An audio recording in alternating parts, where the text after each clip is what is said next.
Hello, everybody. This is Ed, and I'm speaking to Igor from Valigari. Igor, how are you doing today? Beautiful, thank you. Well, considering the situation where we are, all is Right. good. Where are you located exactly now, right now? So we are a worldwide distributed team, but our two main headquarters are based in Israel. This is why I'm specifically saying that one of our offices is currently not in use. We are based in Israel. Teams are everywhere. As you know, when people ask us where we are located, the most correct answer is, of course, Amazon servers. This is how Valigara is Right. located. Okay, we hope everyone is going to stay safe there and it ends soon, peacefully. What is Valigara? So Valigara is a multi-channel tool for jewelers. Correctly said, professionally, it's called PIM system. PIM systems are product information management systems. So what makes Valigara unique that we collect tools from all the spectrum of jewelry and diamonds business management. We put it under one roof, from inventory management through data generation, through distribution, and then orders and purchasing, all the stuff that you can only imagine for generally managing jewelry business in the digital. We collect all this and we provide it as a service to our clients, this software. What would be the reason somebody would use this for jewelry as opposed to any other general solutions? I mean, there's no special management system for, I don't know, cat food. So why would you need it specifically for jewelry? I see. So obviously you can use a weight for a general weight, right, of scales. But as you know, jewelers, they have their own diamond weights and it's different. So the same here, this tool, as you go for something general, you simply lose precision. So from our point of view, we collect very special tools. And I will give you just an example for this. In our system, you have a live feed of gold prices. Why would you need this? But we know as jewelers operate, and it's very different from, for example, selling electronics. On electronics, you can do too much with the pricing, but with the jewelry e-commerce, it's cost-based pricing, unlike many other categories where you work with vendors. If you sell Adidas shoes, you just get the B2B price and then you work on markups. It's totally different in jewelry. You go into components, you go into your cost-based pricing, and for this you need very specific tools. Or another example, if you work with the diamond jewelry, and which is a big specter of a part of our business, then actually you don't sell a ready product. It's not about inventory, it's about combining the real inventory with virtual inventory. So here in Valigara, you can have a standalone inventory of diamonds, and then Valigara will automatically generate all the possible variations of all the designs that you can create using this one diamond. So is Amazon the biggest by far? Well, it depends. It depends. Definitely Amazon is the center. Having said that, it very much it depends on your products, on the type of the jewelry that our clients use. And it might be very interesting, but sometimes some small marketplaces, unknown marketplaces, perform very well because it's very special. So when we speak about jewelry and diamonds, from our point of view, there are at least 4 or 5 categories that we concentrate and we target absolutely differently in the jewelry category. So it can be a fashion jewelry, it can be custom jewelry, or it can be made per order jewelry, it can be diamond jewelry, and sets and simple designs, advanced designs, all this we target. It will be a different solution. Definitely Amazon is the top when it comes to let's say classical jewelry, standard jewelry. Right. So normally when people talk about expanding to different marketplaces, Mhm.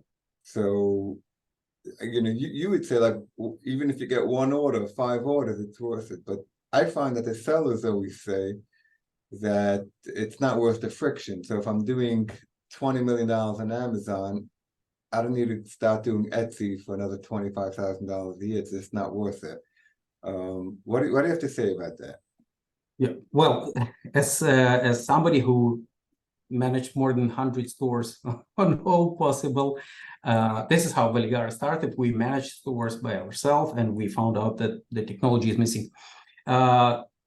Obviously, I should say go to as many marketplaces as possible, and my answer is no. So it was right 10 years ago, and we saw many sellers being active on 10, 15 different marketplaces saying, okay, with Veligara, I can push a button and I will be on Etsy tomorrow. It is, it's true, yes. And the addition of work from technical point of view, once you have a proper PIM system, product information system, it's easy. But today, with so many established players on each one of the marketplaces, it's not obvious. So we always recommend not to try and cover 20 different marketplaces. We see most of, by the way, the statistics says 46% of jewelers use 2 and more sales channels. But if, and I'm being asked this question all the time, what's my next channel? My warm recommendation is, if you're on Amazon, expand to additional Amazons, international Amazons, like for US markets, it's obviously UK. And we see more and more jewelers going international. Second, if you select your next marketplace, next sales channel, it will be your website, because this is how you create your long-term asset. But in general, of course, it appears on your product line if you have simple items or more complicated items. So then you might find yourself, if it's some very exclusive items on some small marketplace like First Dibs or Katawiki or something like this, which most people don't even know that they exist. And on the other side, if you have to work on bigger scale, then it would be Walmart, for example, but not necessarily this is the case. You also have to take the business as a whole. If you have your retail business, then empower with the digital, with digital catalogs, with online presence, your existing, omni-channel, I mean, your retail business or B2B.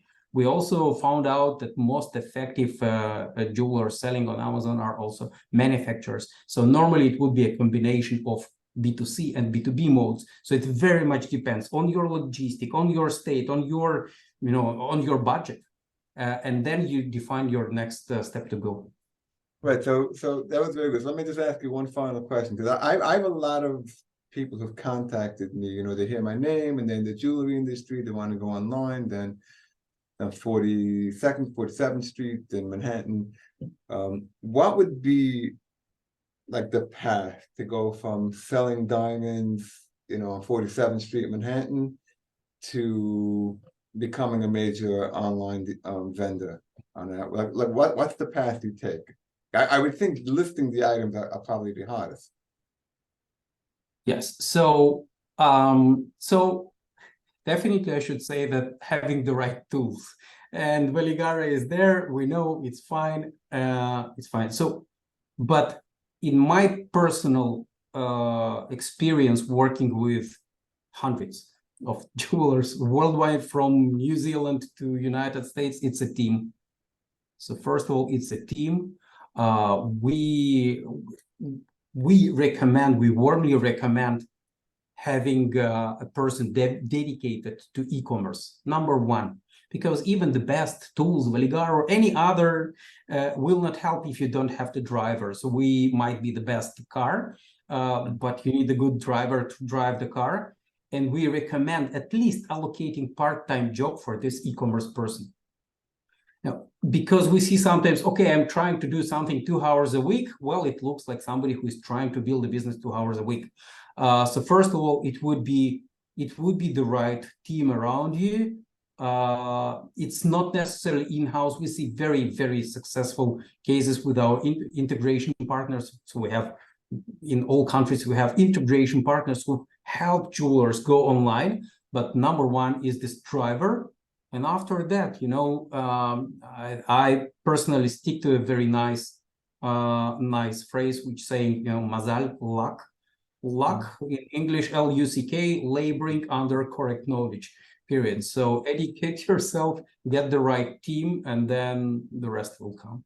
That's it. Right. Okay. I guess it's step by step. This is fascinating because quite a lot of people have contacted me, and there's no, I think, direct path for jewelers. So this is, you know, I could see this being a big success. And if I can add one thing, the common mistake that we see is, and by the way, on our website, we have an article, 73 mistakes jewelers do while going online, because when people ask me many times what is the most common mistake, I say, give me any number from 1 to 100 and I will write it down. So it's 73 there. But most important thing, very often jewelers and diamond people, they think that e-commerce is something different from what they do, which is a no. And the most important thing is take your existing business and see how e-commerce, and actually not e-commerce necessarily, but going digital, empowers what you already do.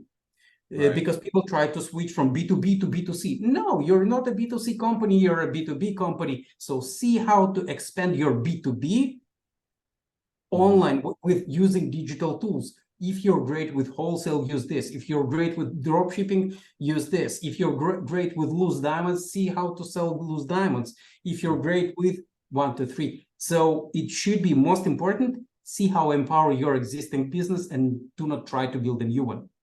Right. Okay, this is fascinating. So I mean, I guess we'll have a link below the video, and best of luck and stay safe. This was very interesting. Thank you so much.